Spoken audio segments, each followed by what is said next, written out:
Hello. Uh, if you can hear me, please put in the live chat if you can. I don't know what happened last time. So yeah, let me know. Let's move some of this out of the way. Let me know if you can hear me in the chat.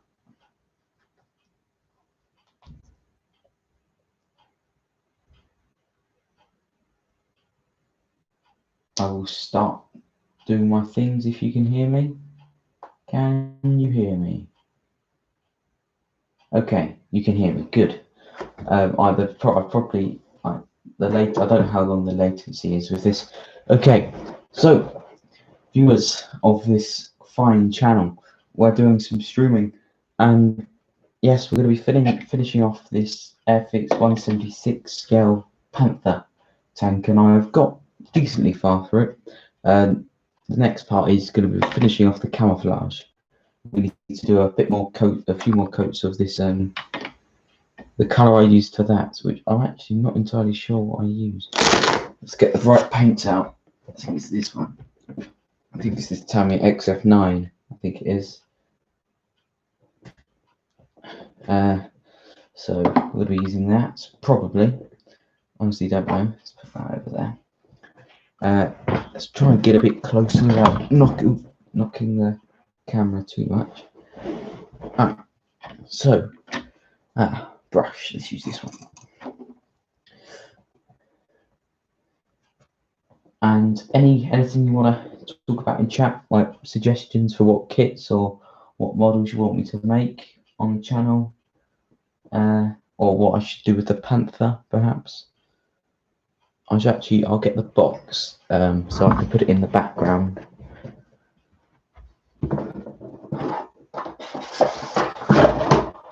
Here we are. We've got the box here.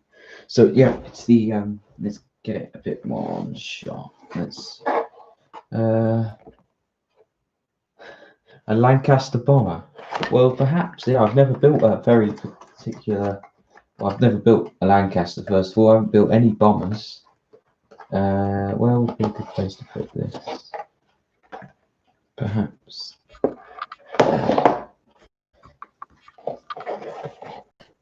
There we are. That looks good there. Now let's do some painting, shall we?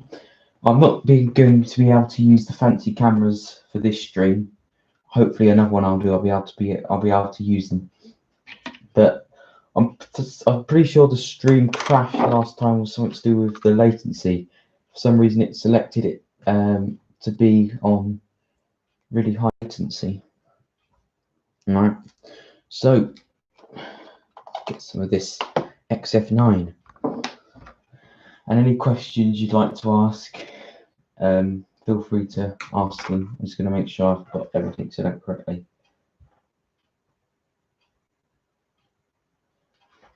There we are. So let's get a bit of water in the old.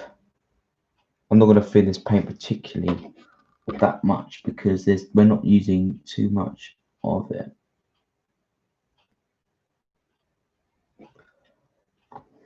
I do love the Tamiya paints smell different to the Humbrol ones. A slight observation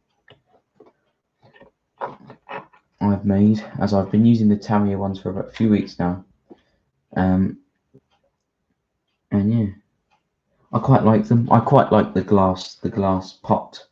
That just makes it feel more professional, you know, rather than there's nothing wrong with the plastic ones that Humbrol use, but I just prefer the glass. And it has that more substantial weight to it. And also, I'm doing about how much paint is in the pot. I assume there's.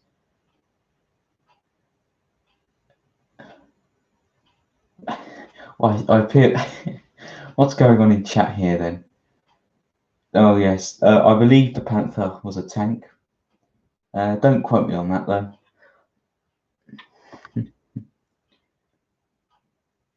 Brilliant.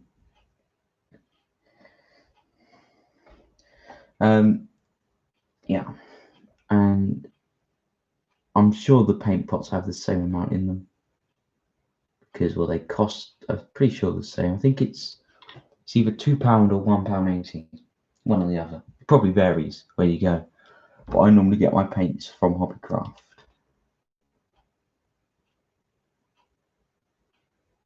Oh, we put a bit over the edge there. Oh, we're gonna have to paint over that.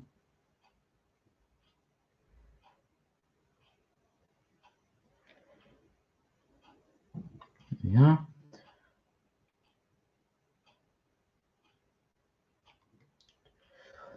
And I have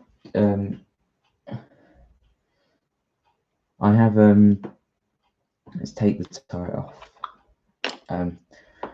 I have come up with this camouflage pattern myself, although that's not really bragging rights, because I did some research. I built many vehicles, or German vehicles, with this late war ambush pattern on. And they all use that same, the green, the reddish brown, and the Dunkelgelb base color.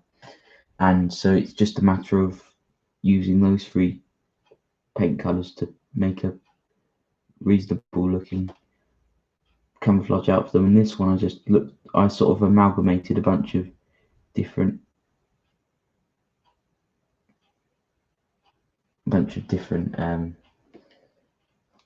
pictures I'd seen of Jagd Panthers, all sorts of vehicles, really,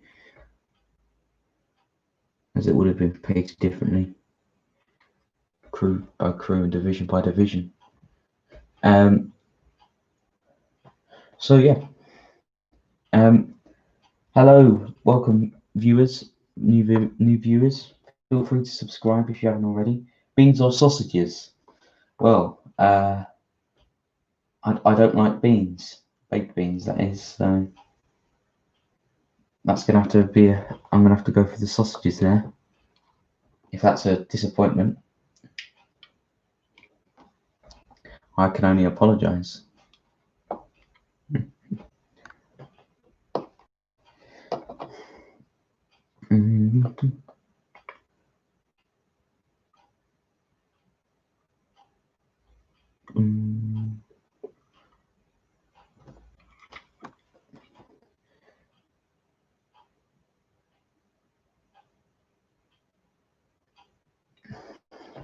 I've been enjoying doing these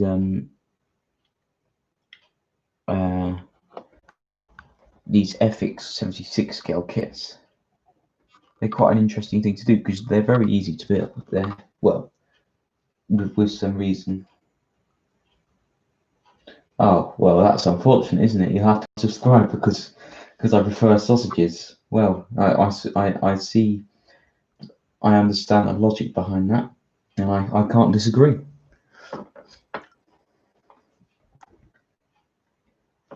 So I think you've fully justified you unsubscribing, and I can only apologise for inconveniencing you and wasting your time. Because you can make these kits relatively quickly, and they're relatively easy to make. The one problem I would say is that they're very old. These 76 scale FX kits. Some of them are. The new ones. I've actually made a couple of new ones. I think the only new old ones. Hello. Oh, hi. Billy the Tank Engine Products. I recently built the Revell B7. Oh, so that was, yeah. Oh, I do like the B17. Was that a good? Did you enjoy making it? I think Revell do some good stuff. I've built much 148. I've done a dogfight double in 148 for an FX one, and to be honest with you, I did quite like it. It's quite nice to have that extra size and subs. It makes you feel like you're properly building something of substantial size. Yeah, they are fun to build, the 148 stuff. And I imagine a B17 and 148. I imagine that's quite large. So yeah, thanks for commenting. And what I was saying was, forgot. I'll just shut the paint pot. I was talking about because most of the 176 kits, like I've done quite a few of them, the vintage classics, and this particular Panther the mold was made in 1961. So this is one of the oldest ones, if not the oldest one, one of the oldest ones. But I've made the Sherman tank. There are builds for all of them on my channel, but the newer mold ones, which I can recommend if you want to get into 176 scale modelling, is the FX Cromwell 76 scale and the Tiger 2. And yeah, I haven't done the Cromwell on my channel as I built that. Well, I started building it before the channel started, so there was no build video on that.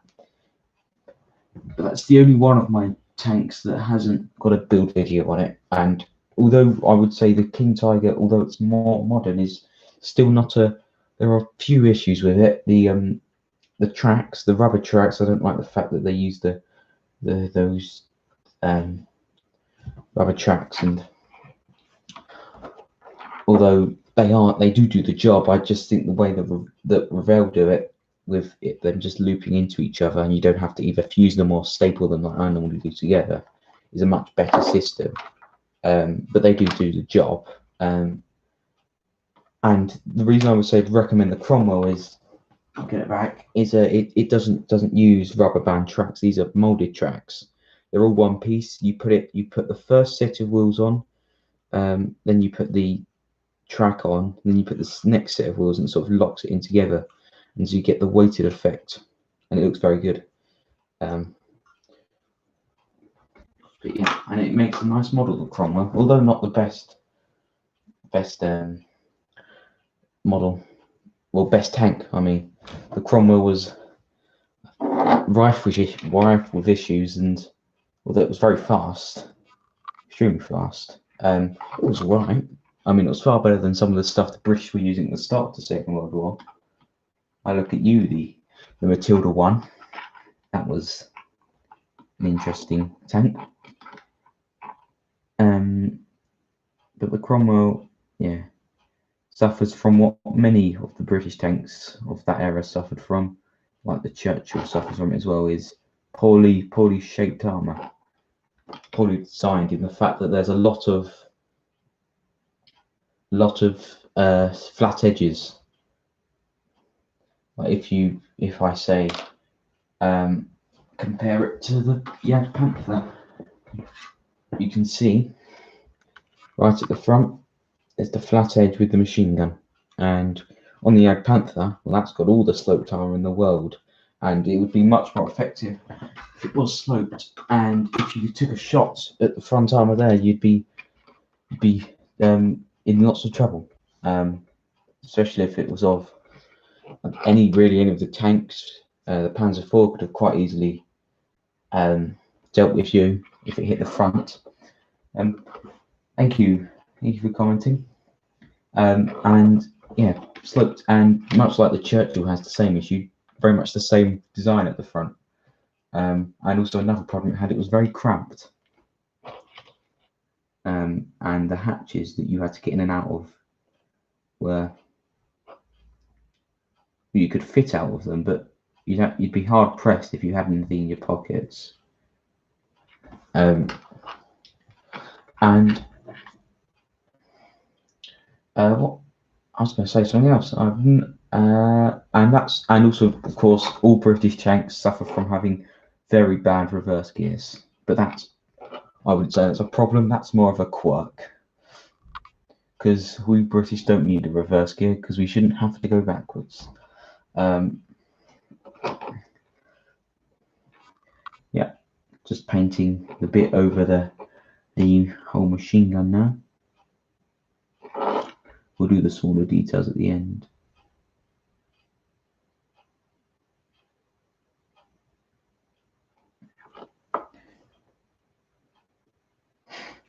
Apparently I should build a Sunderland flying boat. I do like the Sunderland flying boat. interesting thing. Short Sunderland.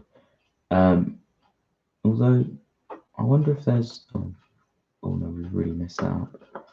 We'll bring up the old improvisation time.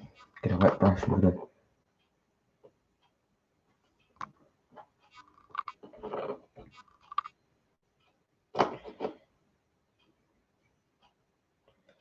This is not good. Oh dear.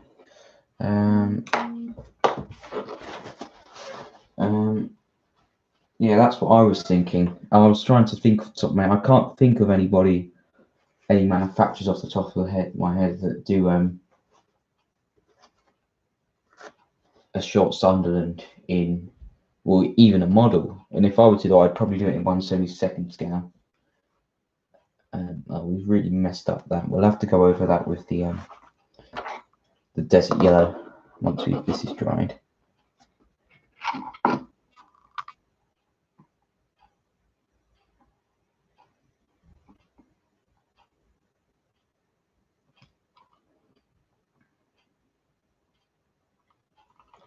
There we are. I think I've seen a build video of somebody doing it, but whether that was it might have been a really old Airfix model. Trying to think. Be worth looking into that. Where were we? Okay.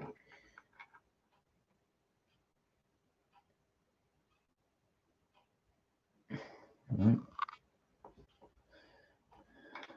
Yeah, I think they might. Yeah, I think you might be onto something there. And paint, I believe it does taste funny, although I wouldn't be able to speak from experience.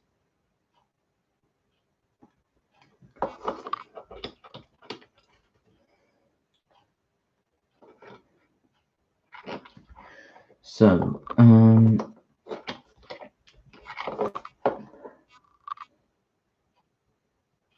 let's get a bit more paint on my brush. One thing I also need to do is I need to paint the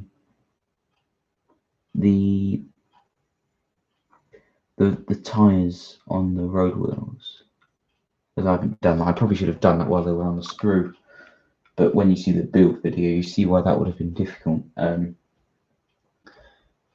speaking of the build video for this model, you may notice I'm not actually filming. I think now it's because well, I've already got a segment in the video of me painting these patches on, so there's no point me filming me just doing another coat of it.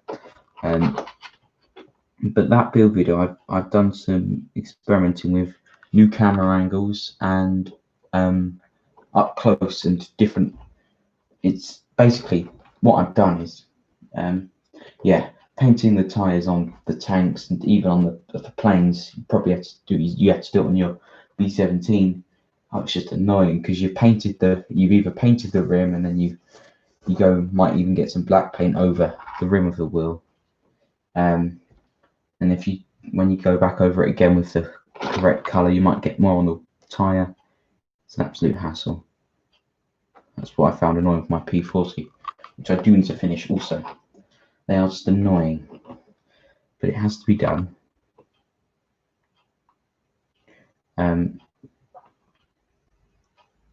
What was I was talking about? I have no idea what I was talking about.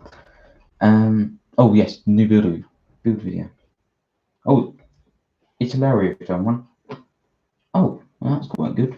I've never made an Italeri kit. Yeah, I've heard they're quite good, and I've seen a lot of the kits they do. They do a lot of well, they do 1/72 scale tanks and things, and they look quite good. And they do, because they're Italian, Italeri. Well, that's quite obvious if you've ever seen the name or the logo. Don't know if they're still Italian, or they're owned by a manufacturer, of a company. But they do lots of aircraft you wouldn't expect to have models of by mainstream manufacturers. And yeah, they do. Well, if they do a Sunderland, that's a good example of it. They make a Spitfire Mark 9, do they? Yeah, that's a good example. They make models because every company makes a Spitfire Mark 1A. That's pretty much that's a law. You have to make one of those. But Not many you went to the Mark 9, yeah. Yeah, I imagine that'd be quite a good model to do, the Mark 9. There's so many Marks of Spitfire, weren't there? Wasn't it something like 20 different versions just in the Second World War, and then, well, there wasn't really much point doing them after the war, so they had the Meteor and things, didn't they? Yeah, might be good doing that. Italeri Mark 9 Spitfire. Hang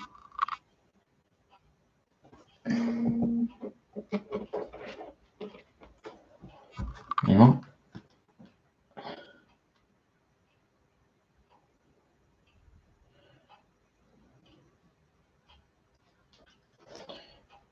Hello, new viewers, if you are a new viewer. Okay, where were we? So in the new Panther video, I've basically got it up close, about this far where my hand is from it, and I'm filming in real time, and I'm cutting when I do import a bin, and it's got quite a cool effect. And the video so far is 8 minutes long, and that's pretty much all of the footage up to here. So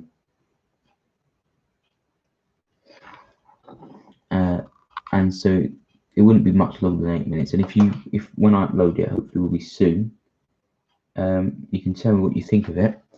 And then if you like the style, what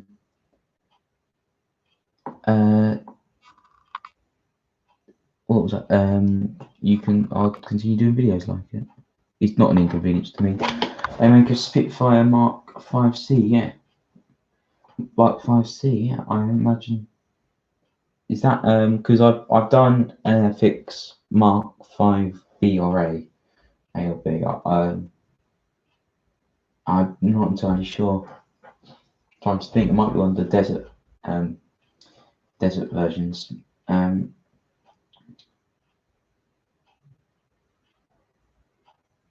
Sat in the Spitfire Mark 9 the other day. That's quite cool.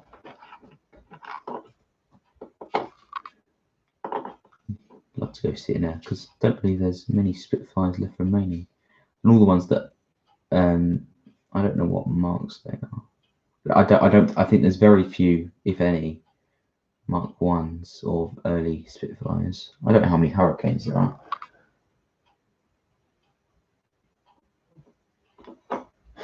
Can I build your model human? I haven't seen one in 7 years. Well, I can give it a go.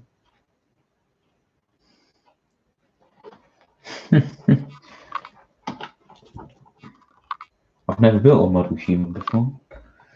Yeah.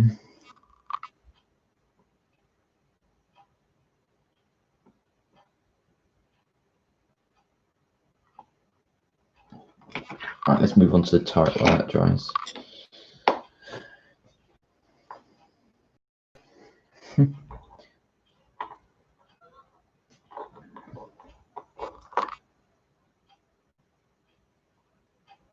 And the next model I'll probably do after this will either be only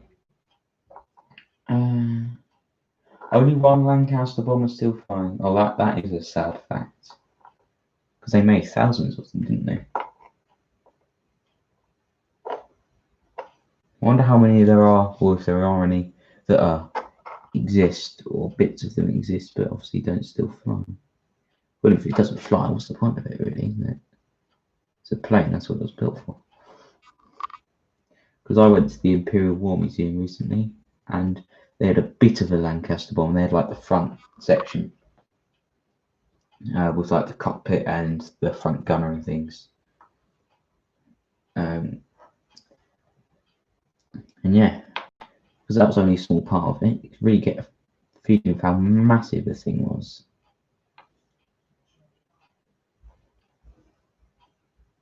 No flying Stukas. Oh, that's unfortunate, because I love the Stuka. An interesting aircraft, the Stuka. Because, yeah, well, I think that's unfortunate. Yeah, to be honest with you, I don't think I could. I can't.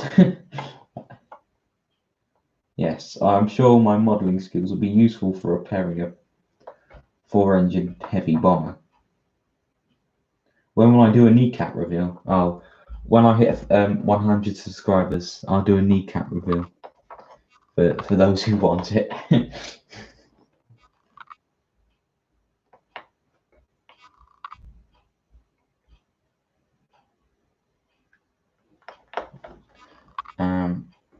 Right.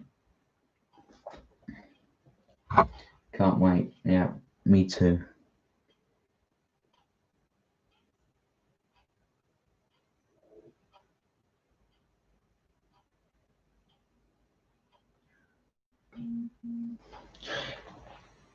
Because I wish Airfix did more, released more new molded 176 scale kits, because they are very fun to build when they go together nice. You don't have to worry about like sanding or fitting, anything like that, or filler. Because that crumble went together amazingly. The only problem I can think about it was the decal on the top, but because it goes over some tricky detail. Really? Oh, that that may have something to do with me, but we'll never know, will we? That's where it says my name on the my Instagram account, which this channel does have an Instagram account. Yeah, I've done both on this channel, and yeah, they are. I would say they look like the models from. They're quite good kits. I can't fault the kits. You do certainly get a good model at the end.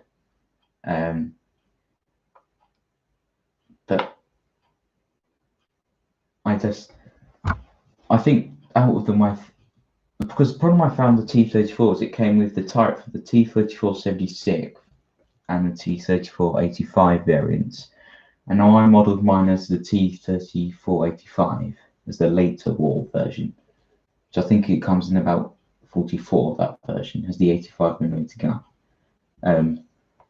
And well, the reason I chose that type was because although I like it's got a massive gun and all that, but the T3476 turret fitted awfully, and I didn't have filler then, and the way the gun mantlet went around, there was a massive gap, so it just would have looked awful if I'd used it. And yeah, and the Sherman, I think the problem with the Sherman, my gun was a bit wonky, but I can't imagine it was just a bit. It was a good kit, you know. It looks like a Sherman, but there's certainly more detailed models out there. Like it looks like a perfectly fine Sherman. It's just a bit lacking in some detail, which is a running theme with a lot of tanks, especially this Panther. Because I've made a Yag Panther, which was obviously based off the hull of the Panther, and there's just so much more detail on it, on the bits that are consistent on both. Anyway, what we've got going on in chat. You finished the Matador, so that's the 5.5-inch gun, isn't it? Well done. What about an earlobe reveal? When I hit, I don't care. Sometimes I don't. Yeah. Built mine as the 85. I've got the LBT and Jeep to make. That's the Buffalo. I'm ordering a Mark 5. Is that a Mark 5 Spitfire?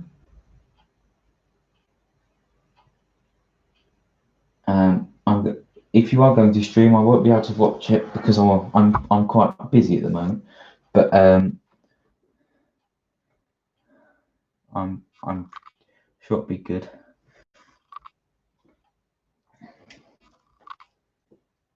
Mark 5 tank. What tank is it a Mark 5 of?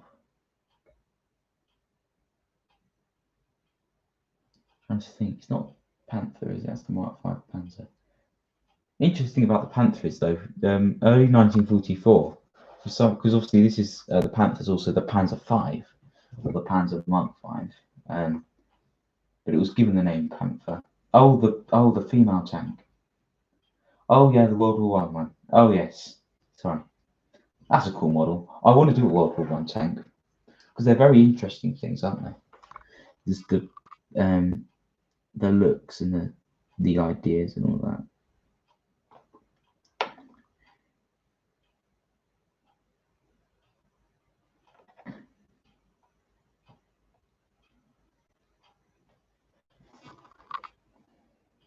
Tongue.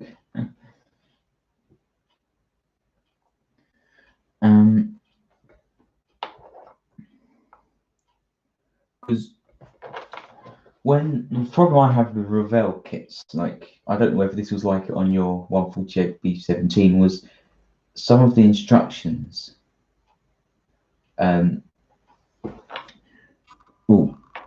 they're just rubbish. They're old and they're not in colour, which I don't mind them not being in colour. But the paint labelling system is a bit. It's not complicated. It's just a bit of a faff. And also, when they have the painting instructions not in colour, that's not very useful, because it's quite hard to judge what they are and what colours they are, because there's only so many shades of grey you can use to represent dark greens, you know. Yes, my Mark 5. What's your first favourite then?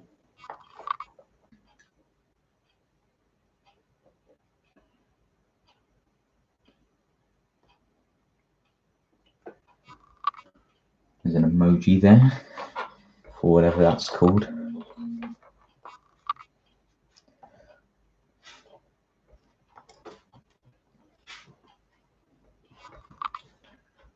It's weird because the image is mirrored on my laptop and I'm looking at it and it's like, oh, why is I'm over there? And I keep thinking I'm off screen when I'm actually not. Okay, any paint on my brush there.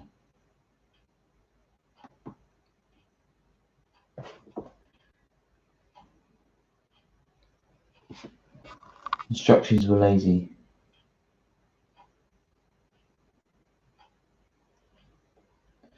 Yeah, I found that. Yeah, I feel that's sort of what's lets down the Revell kits, or especially the older ones. Some of the new ones, like I did the French tank, the old Matchbox one in the Revell box art and things, and the instructions in that were amazing. They were in colour.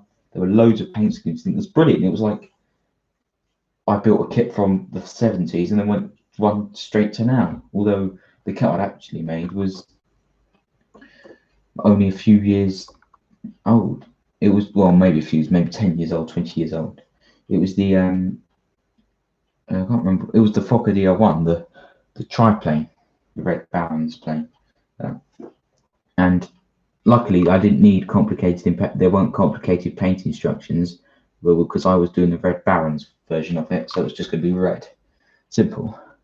But if you were doing any of the others, Flying Circus members, let's say you were doing his brother, which they included decals for, that's got yellow, black, all sorts, white on it, and I had no idea what paints I needed for that one, so it was simple as just do the red brown, and it does look very good in display, although very small. So we've 33 minutes.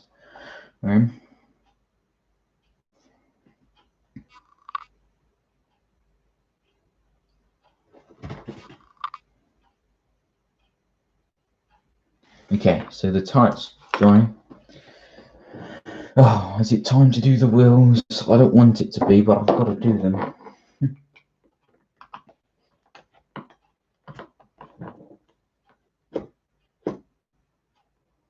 So, wheel time. We want to get some matte black. Yeah. I mean, we could do a grey colour, but I think, because am I correct in saying that the Germans towards the end of the war were having to make their rubber tyres on their wheel out of some sort of substitute metal, and even substitute material, and even towards the point doing a bit of metal? Has the stream got a dislike? Well, that's unfortunate. Clearly, they must hate the Panther tank, and it must be nothing to do with the quality of the video. Do I think I will finish the Panther on the stream? That's an interesting question.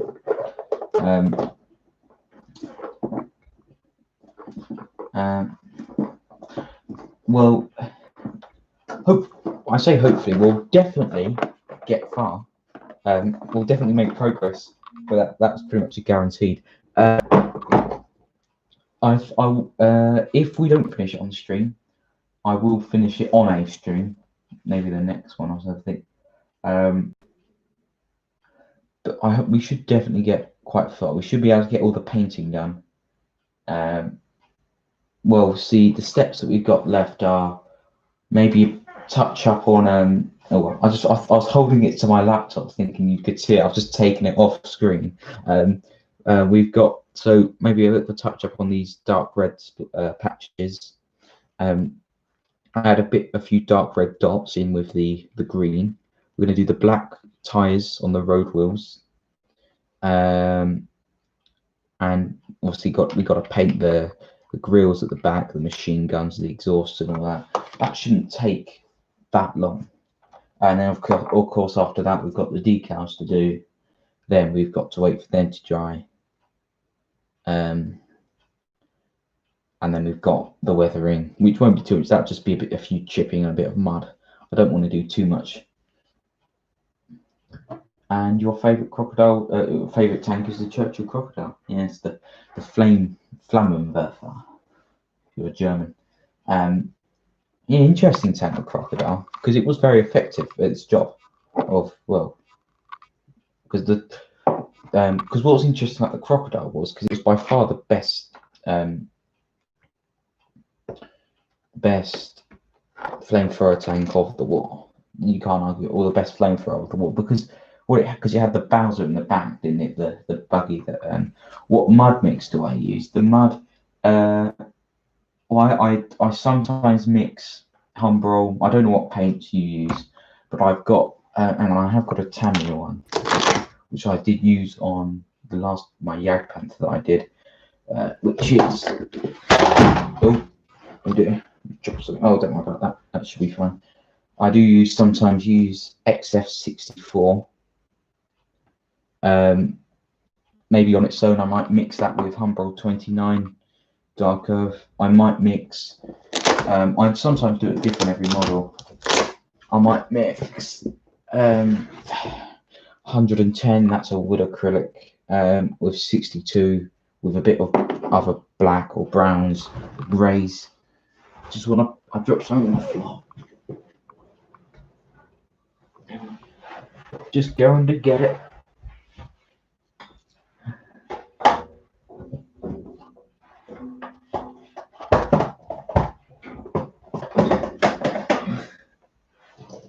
Let's put that back up there.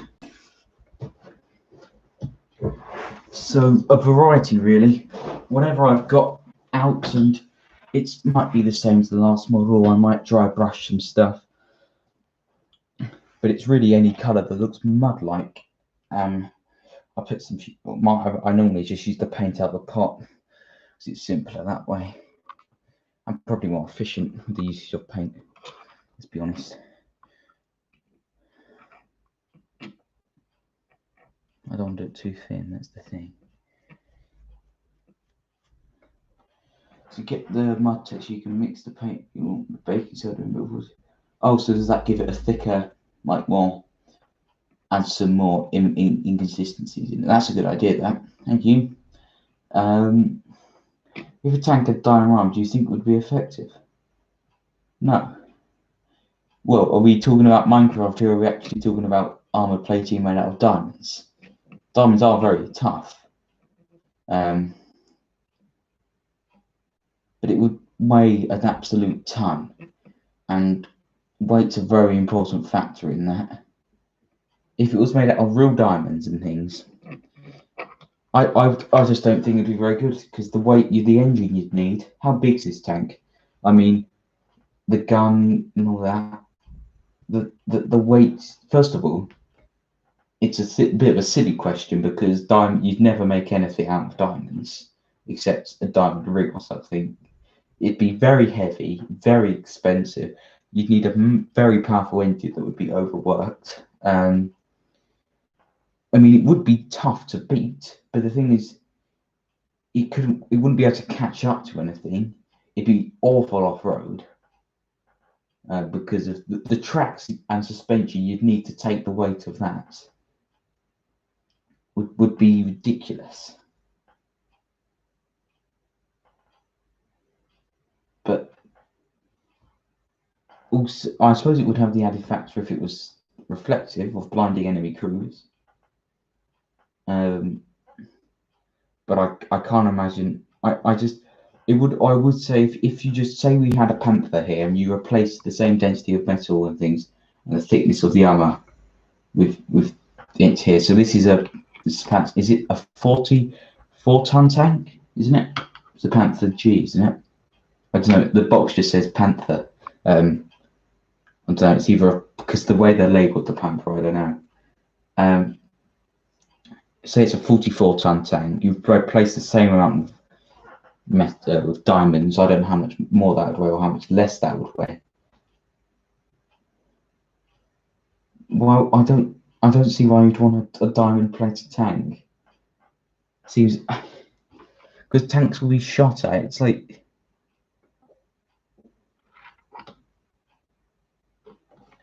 it seems a bit counterproductive.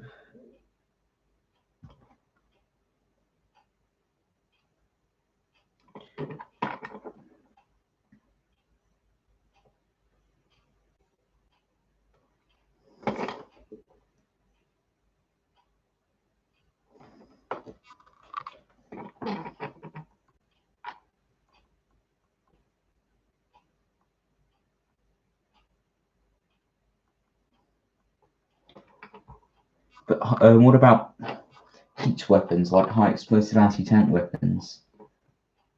What's the melting point of diamond? Because if it's high or if it's low, I can't imagine it being that low though. So it might be able to reflect off heat weapons as well. Which if it could, that'd be useful. Well, you say without a scratch. But all tanks are very resistant to gunfire. And the idea of a tank getting scratched isn't the end of the world. That's really why it's got made out of metal.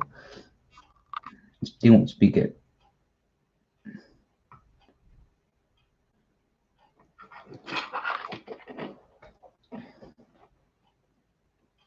Wow, that's hot. Well, that's really hot. Jeez. Now, I'd love to tell you how high a high explosive anti-tank weapon burns, but I couldn't tell you that either. And I can't imagine it being that high though, because that is hot.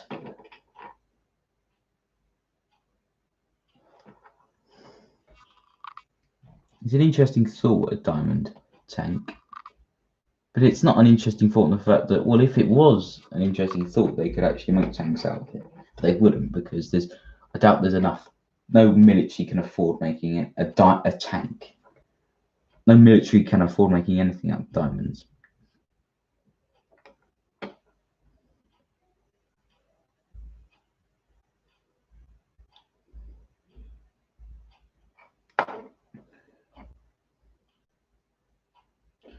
Because how brittle is diamond? Because CJ here has just said it's quite fragile. So I don't know who to believe.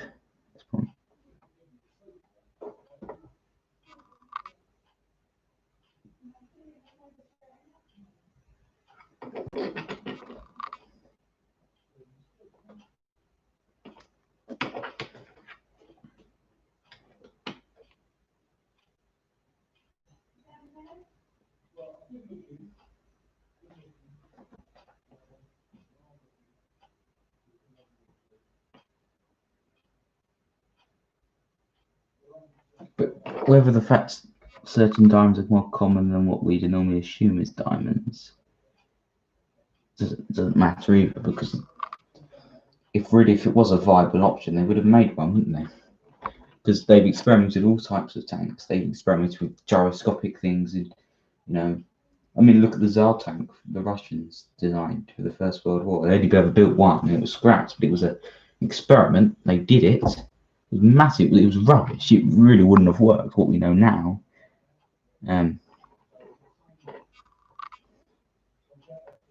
Although I wish it wasn't scrapped, because you see these pictures and these models of it, mate. You can't comprehend how big it was and how really sort of fantasy it was. What's my favourite kit manufacturer? Well, I'd say I haven't made that many kits, but I mean, Airfix is brilliant, especially the new stuff Airfix do. It's just, and Airfix don't take themselves too seriously as well, and they make some good stuff. I'd say I've had alright experiences with I like Tamiya stuff because Tamiya stuff, no matter how old it is, stuff going back to the 70s, is good. It works. It fits together. It may not be the most detailed, but you don't have to worry about anything. Like I built the Panzer II, and although that's an old kit, it's still really nice kit, and it's still accurate. And they don't need to remold a Panzer II. They can if they want, but I'm not going to complain if they do. But they don't need to. I don't know how long they've had it on sale constantly. But yeah, got a bit of an argument going on about diamonds here. Interesting. Didn't expect to have this today. I'm being not very neat with this, unfortunately, but I'll go back over the green and the yellow that I've gone over.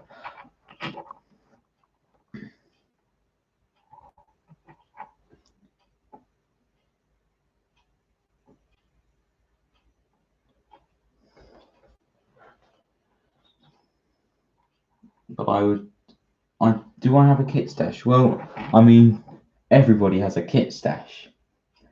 Somehow, I always thought when I've heard people talk about kit stashes, I thought, well, I'll never be like that. I'll build all the kits I make. I won't buy kits until I've built. But you can't do that. You go into a shop and it's like, oh, there's a HMS Belfast.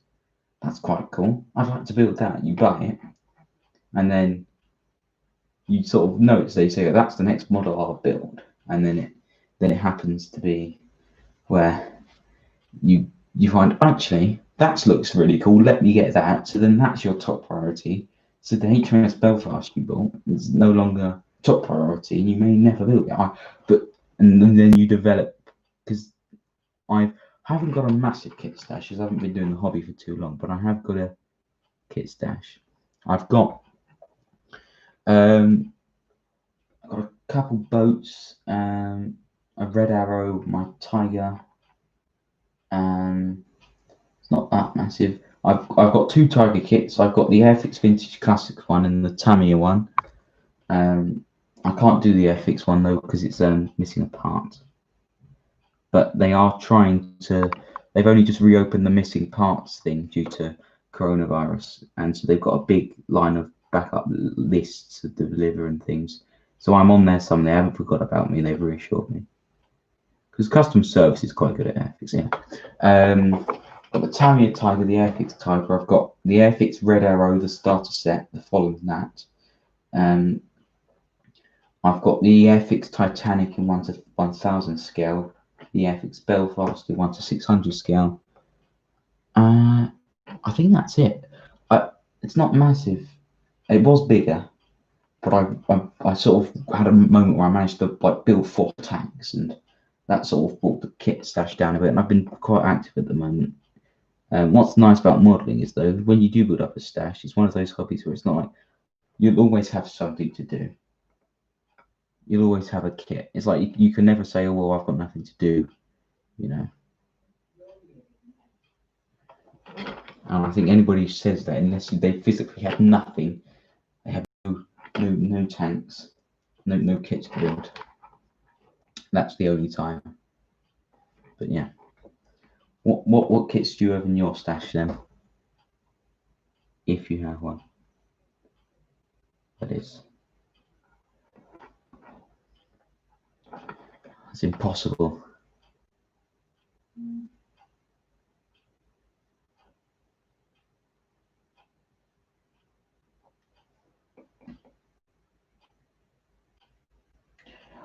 Unbelievable. I don't believe it. I refuse to believe it. So what kits have, so you've done your B17 Revell. What other ones have you done?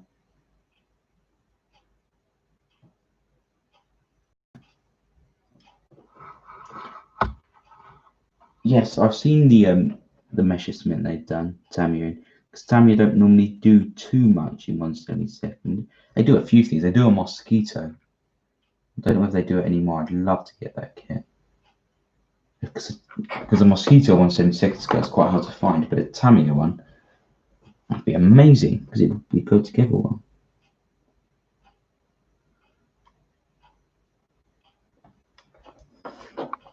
Is that the 109G? Because I've seen that in Hobbycraft. The Hobby Boss F66. Oh yes, that's quite a cool plane. I haven't done too many American stuff. I haven't done any Hobby Boss. I have I've seen a lot of good builds, and they do seem to do quite good kits. So it's something I would like to do.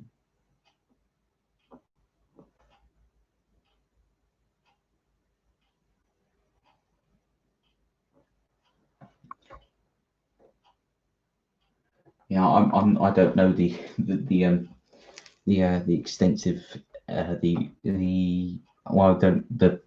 Tamiya range. So yeah, it could be, you could be right, I could be wrong, probably. So we got that side. We'll let it dry and then we'll neaten it up. Yes, I have seen that kit though. That P51. Yeah, cool stuff. Would like to do a P. Yeah, so great fit. Good review. Might look into getting it. You know, although I do. Do you? I mean, yeah, if that's what you're interested in, I do a lot of German tanks. Because I know a lot about it, therefore I'm more likely to. And I'm more interested in models that I know about rather than models that I don't know about. But yeah.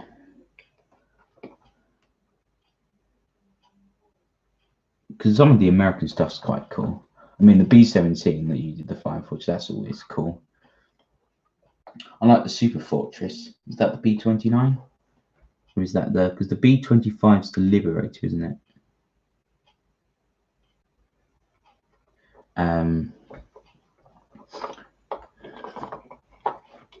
But yeah, the Super Fortress is quite cool. I don't know any manufacturers of that. Yeah, cool. So I do know something then. Something about American stuff.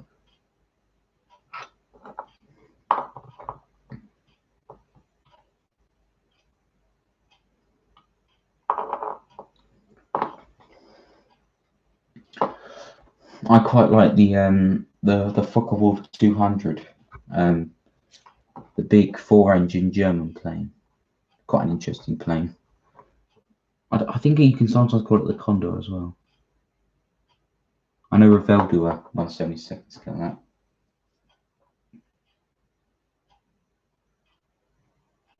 that. Indeed. Dear, I should probably. The next stream I do, I don't know when it will be, but I'll have some more things sorted out. I'll know what I'm doing, where to sit and things.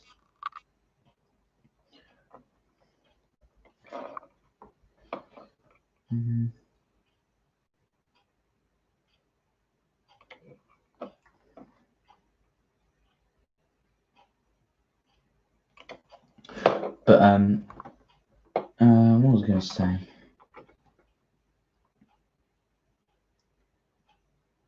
I was watching a video the other day about the Panther and things, and because obviously, if you don't know anything, if you don't know about the Panther and things, the reason it exists.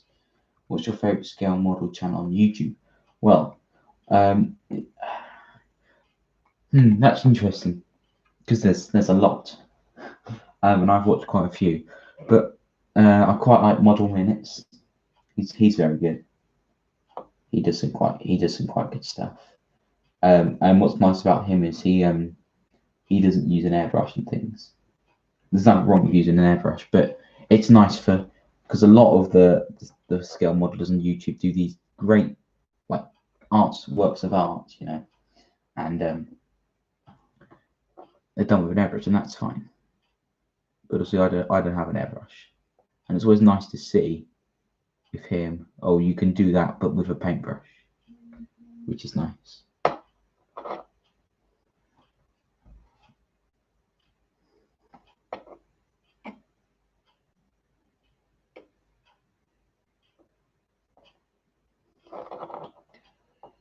But I like Plasmo. He's quite good. Is it Night Shift? The one who does lots of tank stuff. Is that him? He's doing a Crusader at the moment. I don't know whether that's his one. Oh yeah, Quick Kits. That's one. Yes. About the paintbrushing and things. I forgot about Quick Kits. Yeah.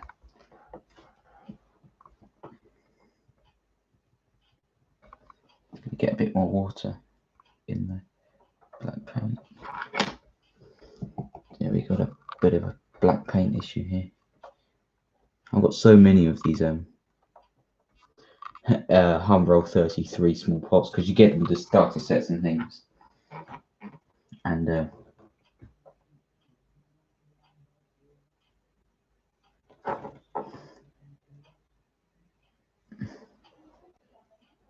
yeah, he is very helpful.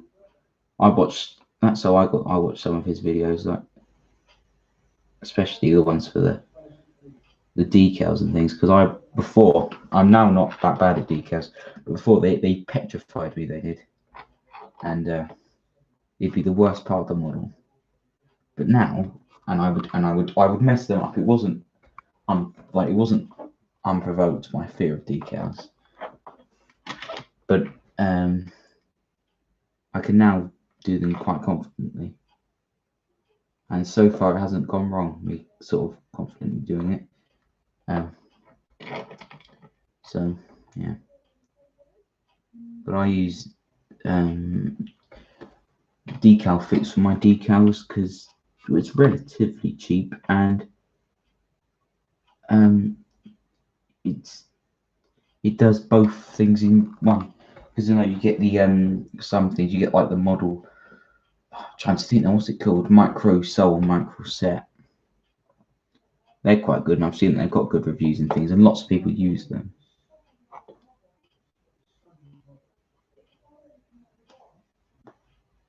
But I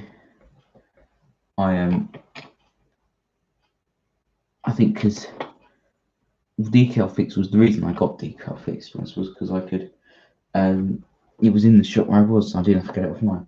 And you use Microset and Soul, yeah. I mean, it's just as good, if not better. I mean, you see all people use them. I would say the one problem with Decal Fix is the instructions for it are quite vague, and that it could lead to big confusion if you do not look into it a bit more.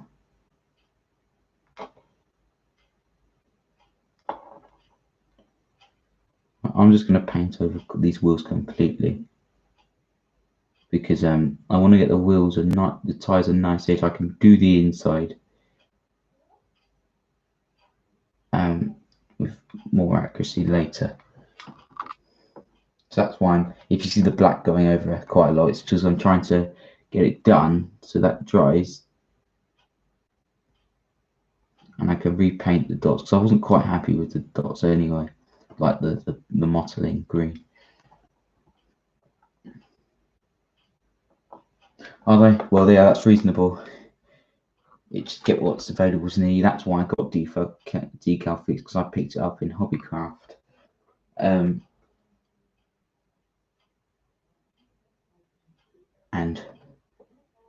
I had the Humbrol paints and things, so it made sense.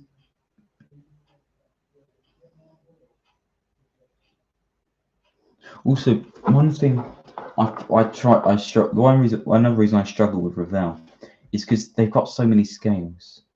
Just like when you get in Hobbycraft, you look at kits. Oh, that's a cool looking, I don't know, Spitfire or whatever Marks 5, but it's in like 1/37 scale, and it's next to a Sopwith Camel in 1/16, and it's just a bit. I wish it was more clearly annotated, or they organised them in a way that was easy to read. It's not the end of the world then.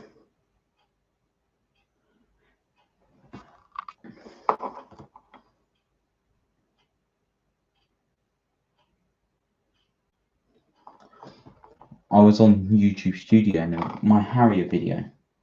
Yeah, Revell is confusing.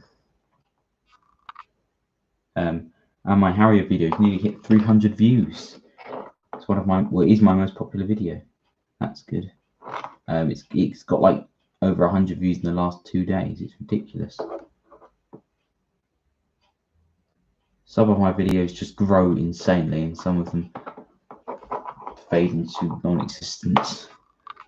And it's often the ones that it's often the models that I've really had fun building or I'm really proud of that often aren't the most popular ones. And it's not like I didn't enjoy doing the Harrier. I always enjoyed doing it.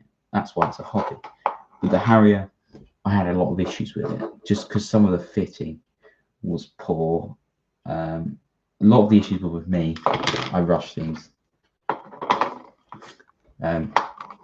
The kit's actually quite good, and the end product's always going to be good. But with one of them that's faded into non-existence, really, compared to a lot of my videos, I can check how many views it's got actually.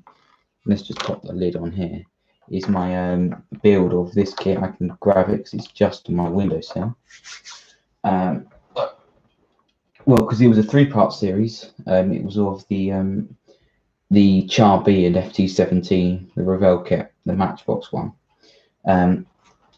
And it was that particular build video of the FT17, which I really like that kit because it's by far the smallest tank I've made.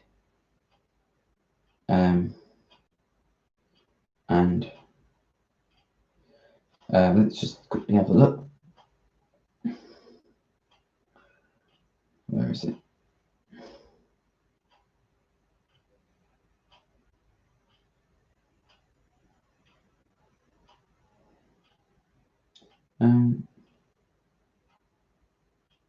That was odd. Let's see how much it's got on YouTube. It's only got 23 views, which is really low for how long it's been out, and I'm surprised more than 20 people have watched any of my videos. But that's one that's done. It's one of my worst performing build videos. The build videos are the best performing videos. Most of them are, like on average. Because there are loads of unboxings on YouTube. And I do like doing unboxings, especially because some kits you don't see unboxings for. Like that kit, that Revell kit with the French tanks, only had one unboxing on YouTube. So, and I did one on it. So I think if you got that kit, it's always nice to see an unboxing of it or a build video of it, because then you know, just because you're interested in it.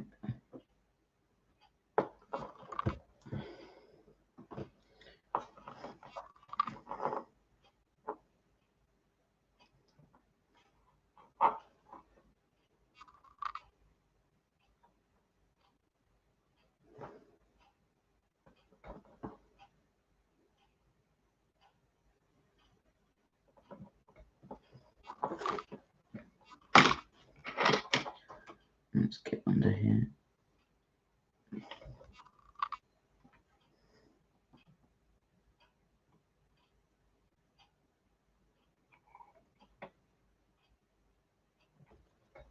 Yeah, Revell is confusing.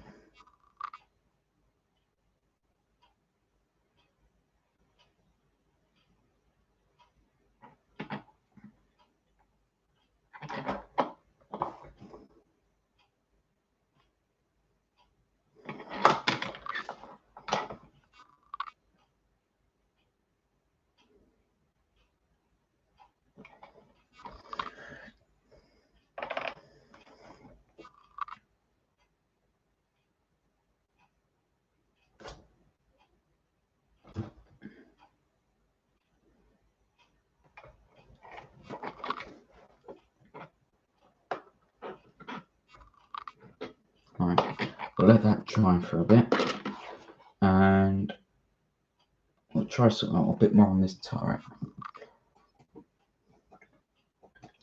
I'm going to do a bit more experimenting with some of the mottling, well, the sort of spotting on it. Right. I'll just quickly show you the tracks because I've already painted those. I'll get them out so you can see them. They should be in here. If they're not in here, then I have no idea where they are. Here they are. Some are at the bottom. You might not be able to see the greatest. They sort of bent a bit, but they're, these are the city. I'll probably staple them because I've done a few coats of different metal. I did Humbrol. The base coat was Humbrol 11, which is a silver. Then I did Humbrol. I did the XF64 mixed with a bit of this, the 110, Humbrol 110, which is a woody brown. That made a sort of muddy texture. Then I let that dry. Then I did a bit of light, well, sort of heavy dry brushing. With Humbrol 53, which is a gunmetal colour, and you get a sort of mixed bag where, yeah, I think it looks all right. Now, we've got that drying, so we'll leave the hull out of the way for now. We'll move back onto the turret. I wanted to experiment with this colour again, adding a different dot onto it, because these would have had all sorts of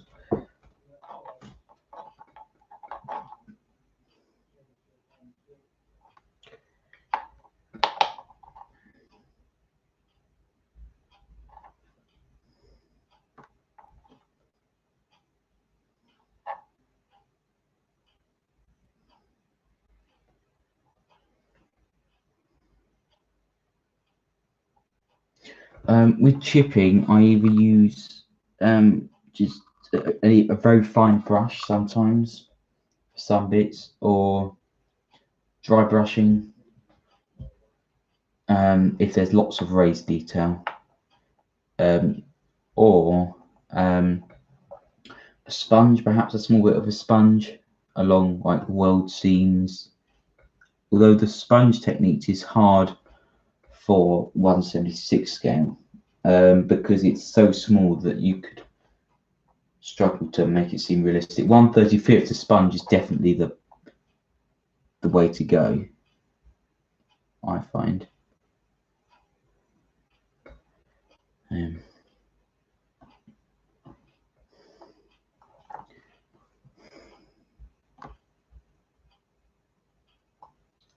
Although it depends what you're working on though, because I've never really done chipping for aircraft.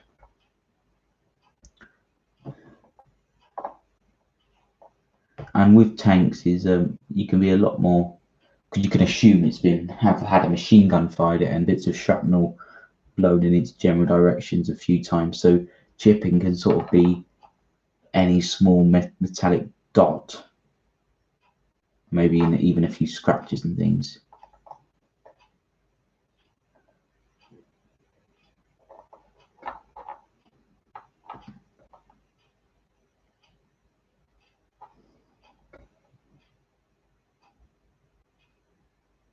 Oh yes, because that is, I've done the Martlet Mark IV, which is the British version of the F4F,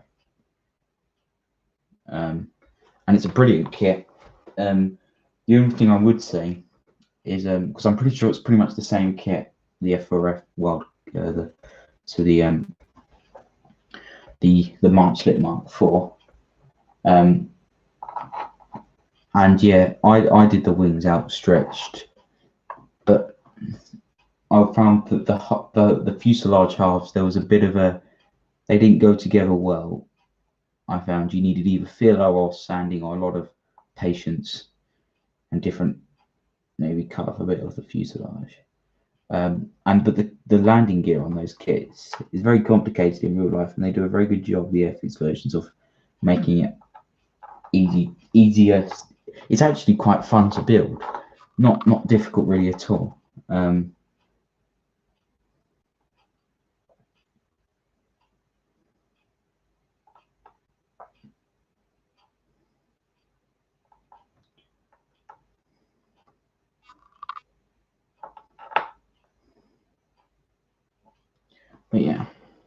So I've been adding some of the brown dots to the camouflage just to break it up a bit more. Obviously, they're quite obvious now because they're drying.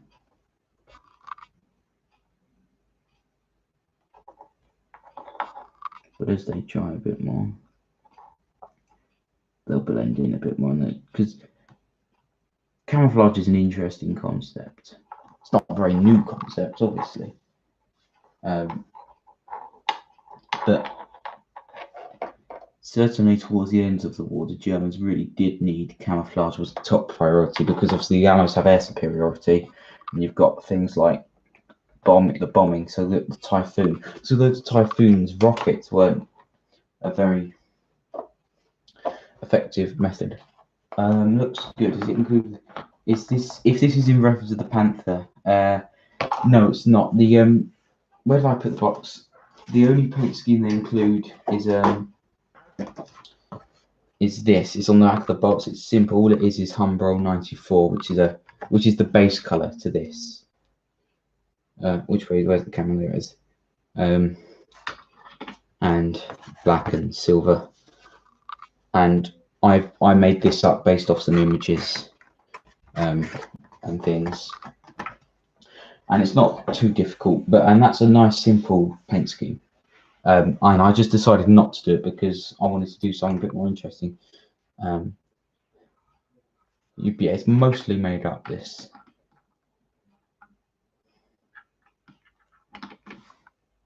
Mostly made up. It's just based off different various versions I've seen.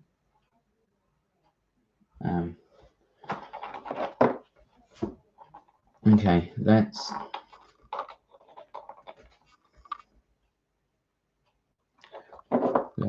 try. Let's get a different brush. Let's try this one. Bit of water. Let's open up this XF9 again. Whole red. This is.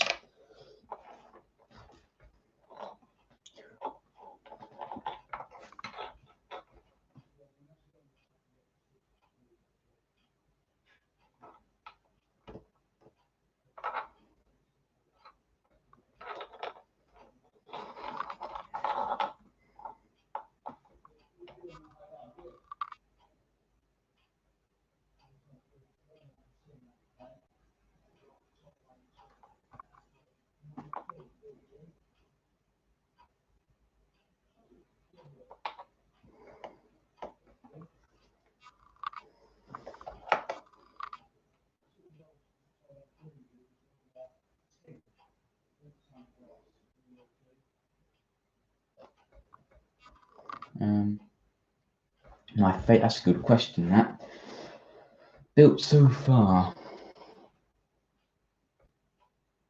So I think first of all we can narrow it down, because I think I enjoy the tanks more than I do the aircraft. But that's just the opinion thing. So it's going to probably be a tank kit.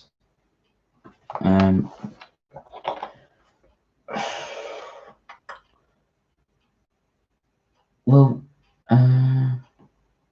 trying to think what kit.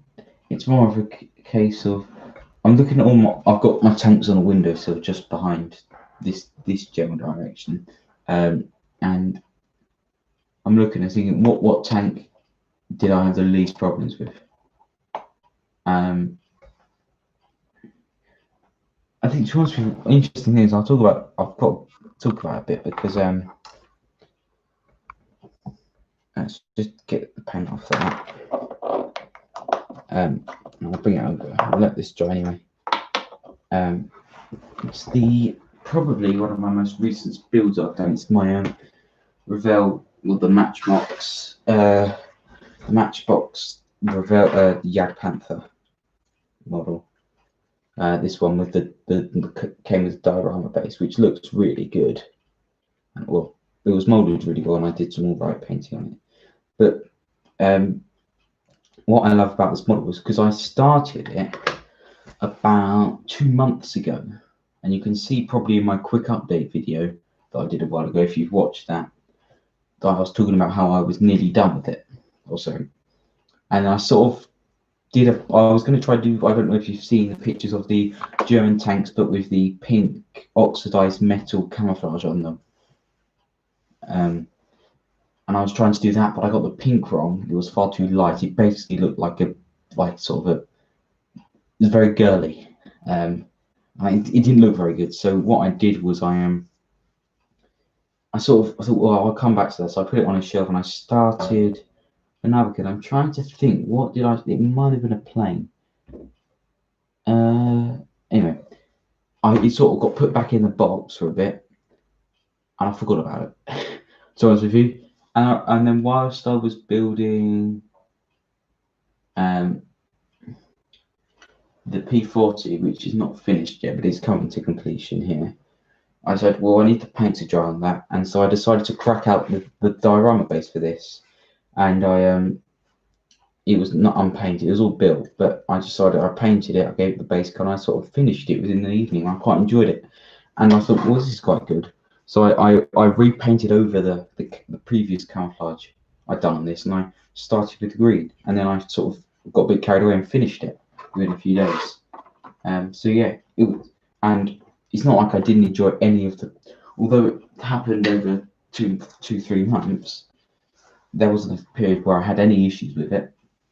It was all very fun. It all works very well. It's all very detailed. I quite like the camouflage scheme. It's a bit different. But yeah, it's got to be the Revell 176 Jagdpanther. And yeah, let's get back to this. Valentine's Attack. Is that a reference to the tank? If it is, cool. If it's not, cool.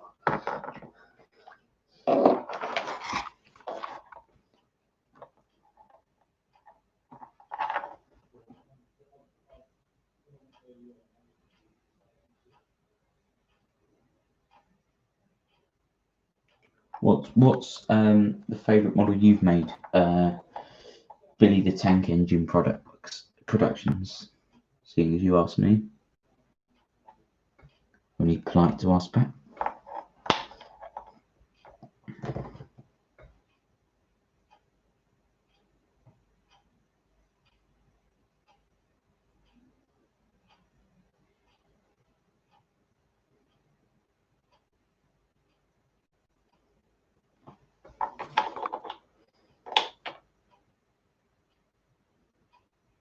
Probably the B17, yeah. I mean,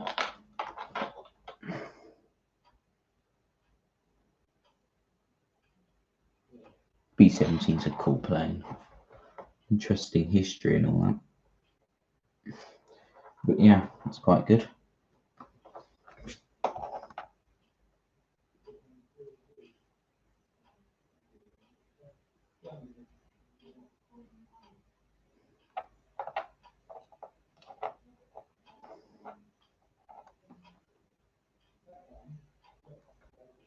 Or the ME262. I didn't know Revell did an ME262. So I've seen the Airfix one. They're quite expensive, I find, because I don't know how big the RM176, but I always thought £20 was a bit too much. That's all. Because the ME262 is interesting because it was the first Operation Jetfighter, wasn't it? And what scale was the Revell one?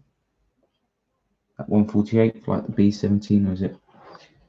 I don't know, 32nd or 72nd.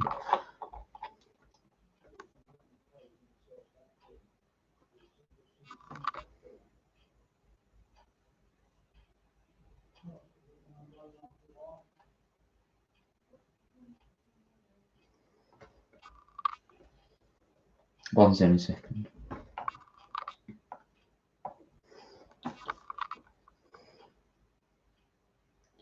But they also make a 132nd. Interesting.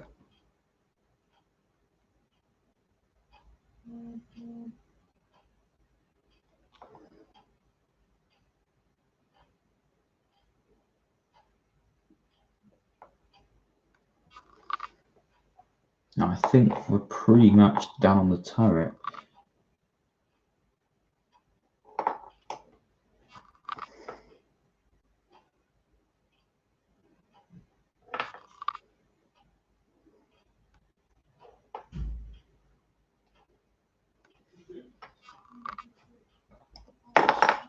trying to flip it over. There we are. So, have you made any tanks? Do you make any tank models? Because what I've heard so far, you've said you seem more interested in the aircraft. Just wondering. I don't think you said anything about any tanks.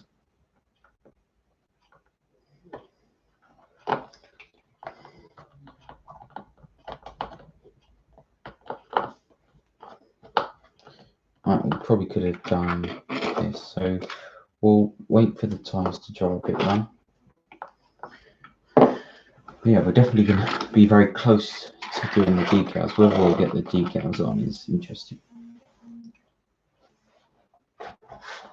Just let that dry for a second.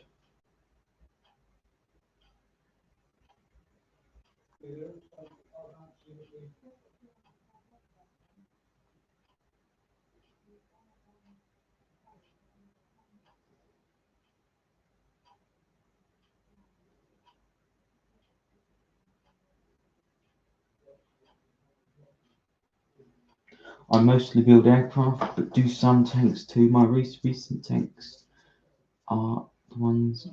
Yes, I've seen that the Revell Tiger, and it's quite because the Revell do a few 176 scale models.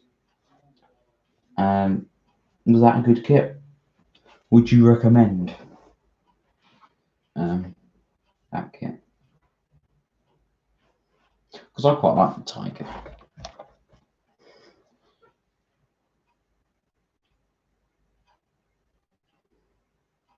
I suppose depends what you're interested in. I really can't wait to do my Tamiya Tiger, the 135th, but I'm trying to put it off for a bit so I get a bit better at modelling before I do it. I want to build a few more kits before I do it because I want to make sure I do it right. Because it was £31, and I don't want to make a bosh job of it. I'll do all right, and I'll probably just do the basic race scheme because the others sort of require an airbrush to get them to look really good. Alright, I'm just going to test fit the tracks again because I had a few issues earlier.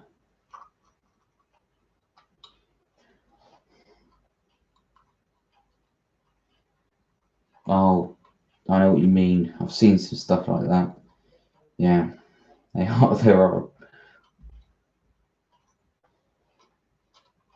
Like some tracks you can get are awful.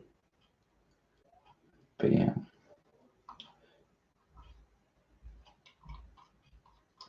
Interesting. I'll fit that later. Alright, let's try and sort out this. Bring out your 94.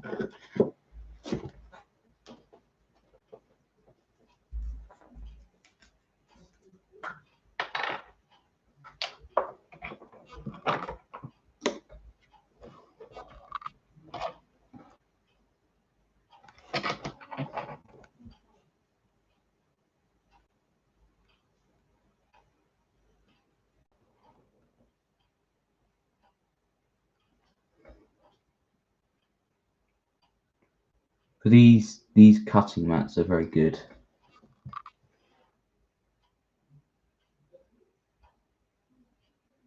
Is it? Oh,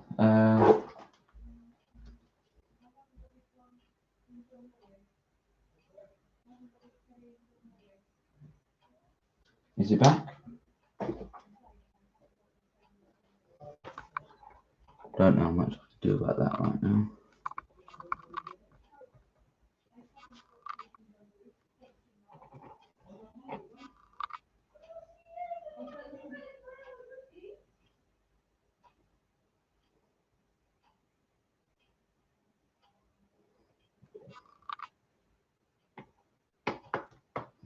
Oh, that's good.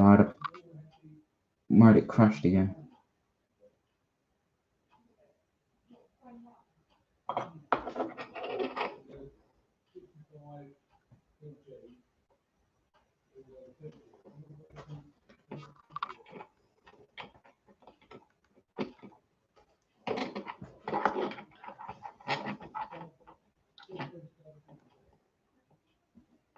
Okay, that's good. Oh, we've got 6 viewers. Oh, hello. Oh, no, bad.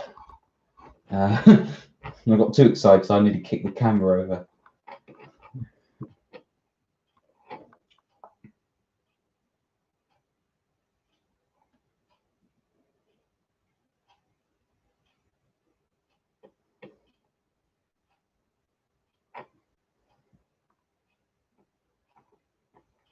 How long is left? Well, I reckon we can get the wheels done and sort out the camouflage. But I can't imagine how much more we can do without letting stuff dry.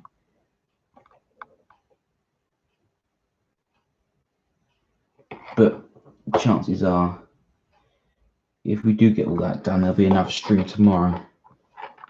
If I have the time to do one, or I get the decals on. If there isn't, I might have to do it not on stream, and you'll see it in the video. So the thing about the decals is, I need to get the gloss varnish on the areas where I put the decals, and although you don't technically need it with decal fix, I don't want to risk it, having the silvering, and I'll need to wait for that to dry, and I don't particularly want to put it on because the decal fix makes it very sticky, and if the paint's not fully dry, we could have issues. I haven't had any issues, but I don't want to risk it. Not with this model, which I'm quite happy with as it goes, as the Panther is my favourite tank. So.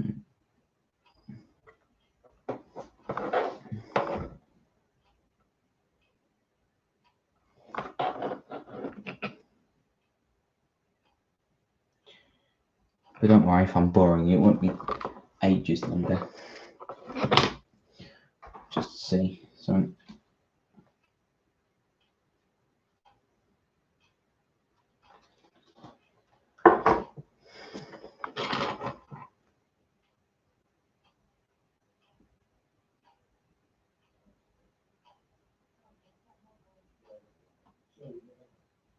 oh dear, that's not good, is it? Oh, that's unfortunate. At least you've learnt your lesson there. You'll probably never make that mistake again.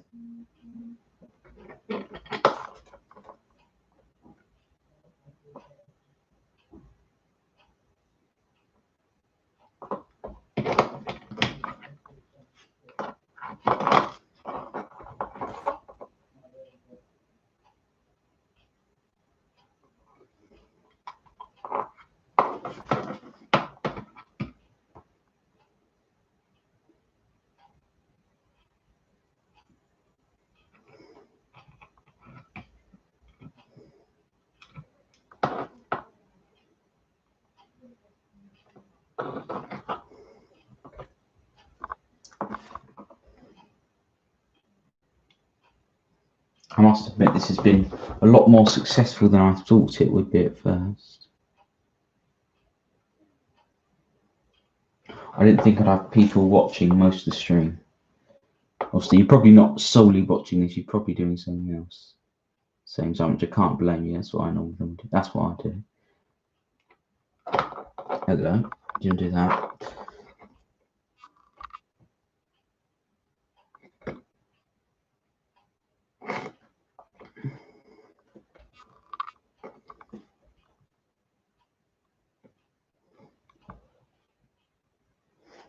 Oh, well, that's good. I suppose if you've been enjoying it. Doesn't feel like I've been doing this for an hour and a half.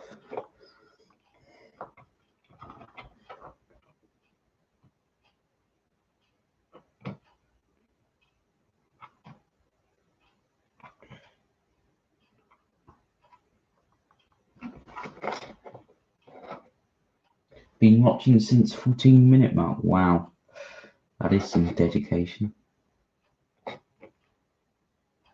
Should get you a gold star.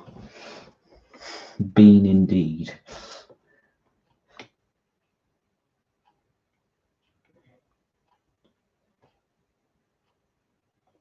I was originally going to call this finishing off Panther, but obviously it's not. after it crashed, I decided, yeah, maybe not, because I don't think that's going to happen today.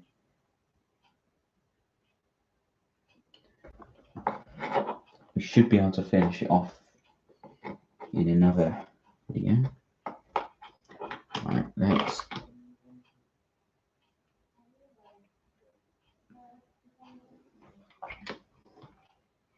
What we're going to do is, the way we're going to sort out our dark red is we're going to go around it with the 94, because that'll give it a nice soft line.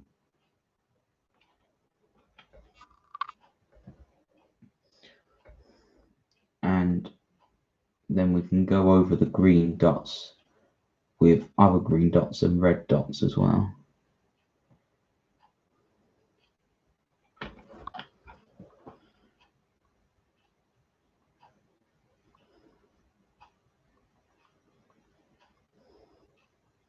Just want to spread it out so we don't get brush strokes, you know.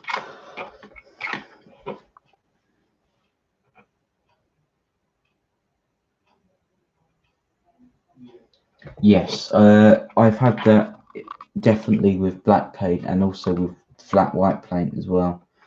I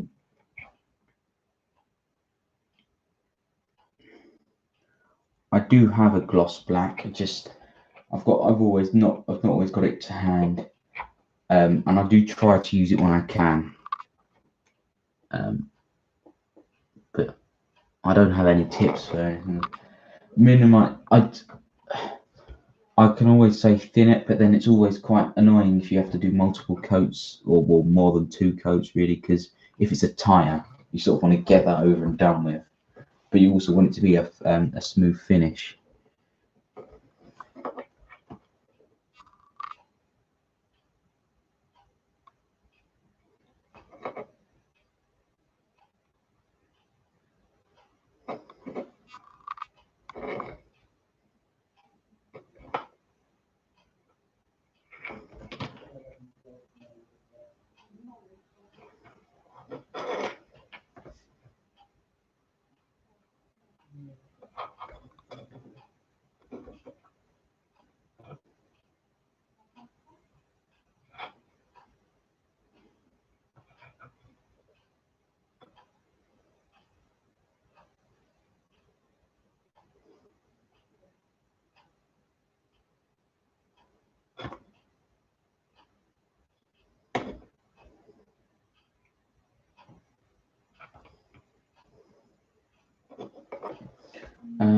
I've only been really doing it since January this year, so not that long.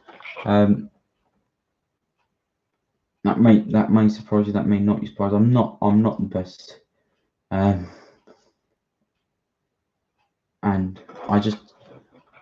I've got certainly better since my first model on this channel, which I did in April.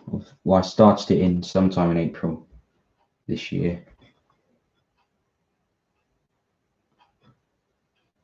And that video was uploaded sometime in April. My VE2C, and I'm quite proud of that model because I do like the World War I planes.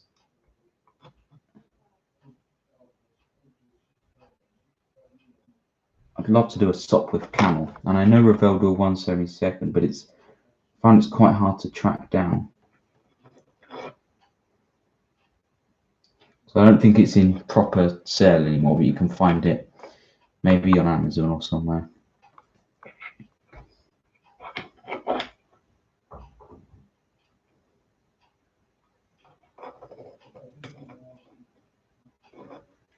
Oh, it was just a picture of bread.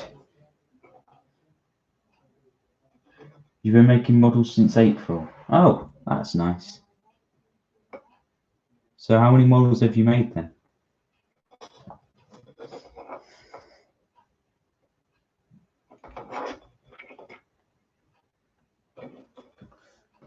Since you've been doing. Yeah.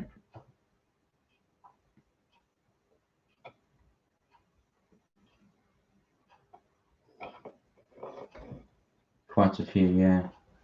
I've surprised myself. I wouldn't have thought I was started not that long ago.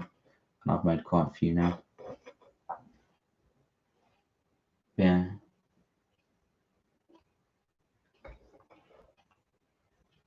I think I've probably made about 20, maybe a bit less actually.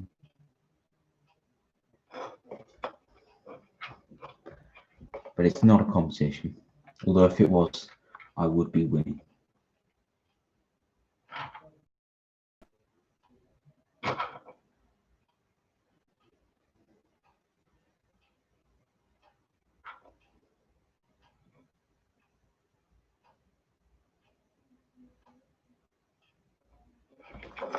I put it more towards the centre of the screen.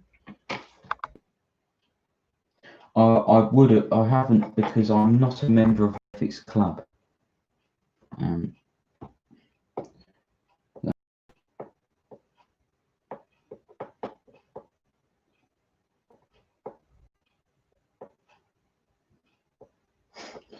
Yeah, I haven't bought any kits off of eBay as of yet. But yeah, if I was to, yeah, I certainly would make sure it was genuine.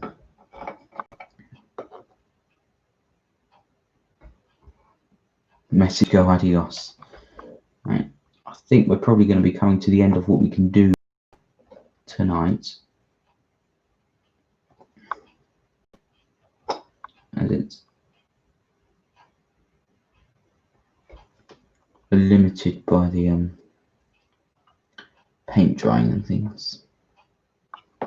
So what we'll do is, at the back, I sort of forgot that we need to do the back, and so I probably want to do another coat of the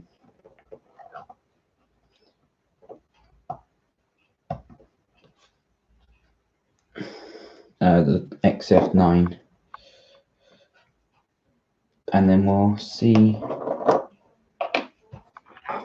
if we can do any more. Just want to get a quick coat on.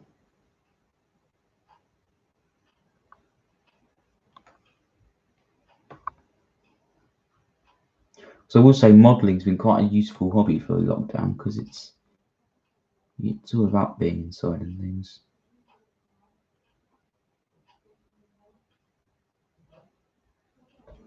Yeah, just get a bit on the back. Let's see. Alright, okay.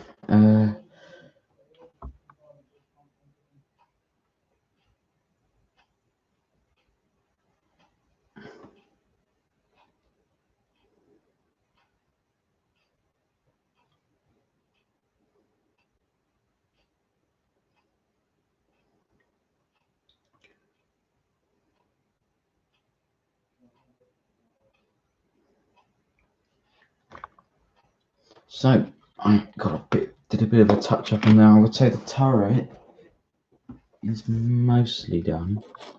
I've just noticed a bit that could do with a bit of touching up. Yeah.